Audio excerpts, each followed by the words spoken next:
Let's go Broncos! The heat is on behind the scenes at the Denver Broncos, and I've got some important updates to break down with you. We all know the Broncos are chasing that Super Bowl dream, and for that, Sean Payton needs a high-caliber roster. I'm about to share everything I'm hearing, but before we jump in, make sure you smash that like button if, and only if, you are a real Denver Broncos fan. And hey, if you've been riding with this team for over 20 years, drop a comment saying, "Go Broncos!" My heart bleeds orange and blue. Let's get right into it because what's brewing at Dove Valley right now is absolutely wild. OTAs are underway, and your Denver Broncos are facing one massive problem. How on earth do you trim this absolutely stacked top 3 defense down to just 25 guys without cutting someone who's going to end up starting for another team? That's the type of problem most teams wish they had, but for Denver, it's a real, gut-wrenching challenge. You don't need me to remind you, but I will anyway. The Broncos finished with a top 3 scoring defense last season, and unlike other teams, like the Los Angeles Chargers, who are losing 4 defensive starters, the Denver Broncos are bringing back every single starter and actually upgrading every position. You heard that right, every position. Let's talk about the pass rush because that's where it all starts. This team is loaded with edge rushers. We're talking about having the top sack duo in the entire NFL. But it doesn't stop there. Our undrafted free agent DeAndre Tillman racked up 5 sacks. Our rookie edge Jonah Ellis also hit 5 sacks. We are dealing with an absolute embarrassment of riches here, a platoon of edge rushers that's the envy of the league. And let's not forget, we have arguably the best defensive player in all of football. Riley Moss is back and healthy, which is huge. Plus, adding an absolute top 10 level talent like Jade Barrett into the mix is just unfair for opposing offenses. The one weakness this defense had going into last season was inside linebacker depth. Remember, we lost Alex Singleton to an ACL tear in Game 3,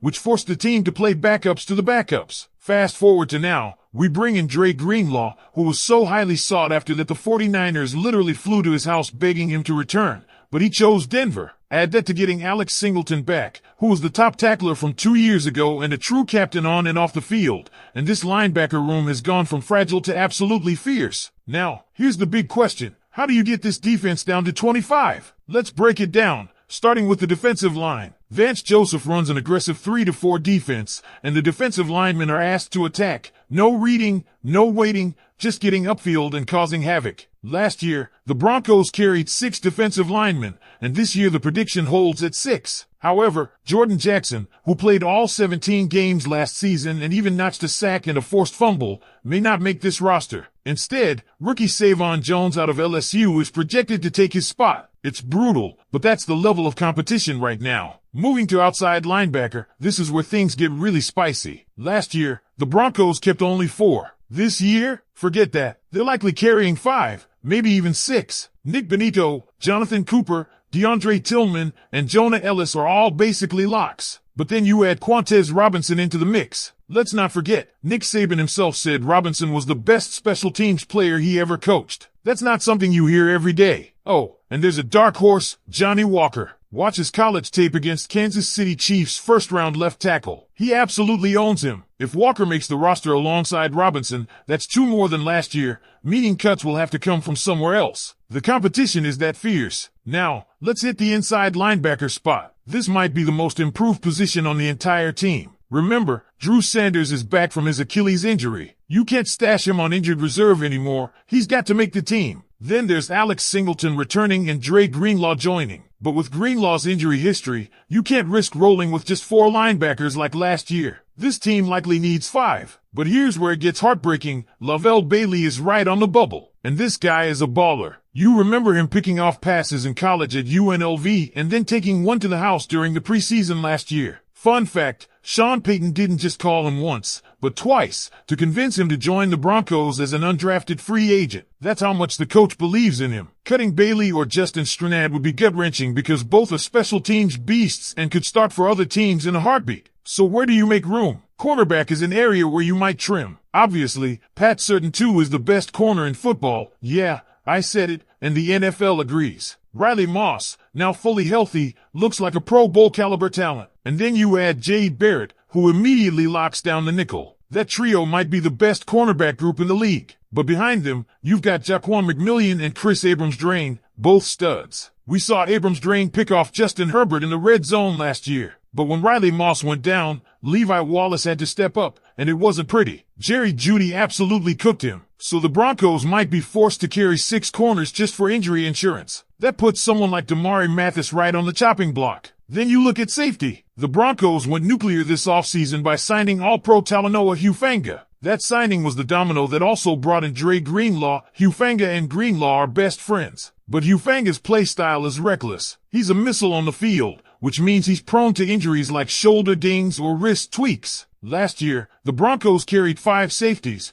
but now it's going to come down to either P.J. Locke or J.L. Skinner getting cut. Skinner is a wrecking ball who uproots guys, but Locke is a heart and soul player, the same guy who rented an RV to drive 18 hours to play a game in Detroit when doctors wouldn't clear him to fly due to a rib injury. Cutting either would be brutal. To sum it up, defensive line stays at 6, but outside linebackers go from 4 to 5, or even 6. Inside linebackers go from 4 to 5. Corners probably get reduced from 6 to 5, but could stay at 6. At safety, P.J. Locke or J.L. Skinner might be the odd man out. This defense was already top 3 last year, and now it's better. Way better. The only thing left is figuring out what to call this monstrous unit. Should it be No-Fly Zone 2.0? Restricted airspace? Zero Dark Denver? One thing's for sure, they're going to be downright nasty this season. But now I've got to ask you, Broncos country, which player would be the hardest cut for you to stomach? Who deserves that final roster spot? And the conversation gets even tougher when we start considering the special teams impact these bubble players bring. Think about it, guys like Quantez Robinson aren't just exceptional on defense. Nick Saban himself vouched for his special teams prowess. The same goes for Lavelle Bailey and Justin Strnad. If you trim these kinds of players from the roster, you aren't just weakening depth at their primary positions, you're potentially setting back the entire special teams unit, which we all know can be the difference between winning and losing close games in the NFL. Then there's the fact that the Broncos front office knows exactly what's at stake. This isn't about rebuilding anymore. This is about contending now. Every move, every cut, every signing is being made with the Super Bowl in mind. When you look at the way the defense has been built, you realize Sean Payton and Vance Joseph aren't messing around. They're going for broke. Let's take another close look at that defensive backfield because the dilemma there might be the most brutal of all. You've got Pat Surtain locking down one side. Riley Moss fully healthy is Pro Bowl level, and adding Jade Barrett turns this into arguably the best trio of corners in the NFL. But then you factor in Jaquan McMillian, who balled out in key moments last season,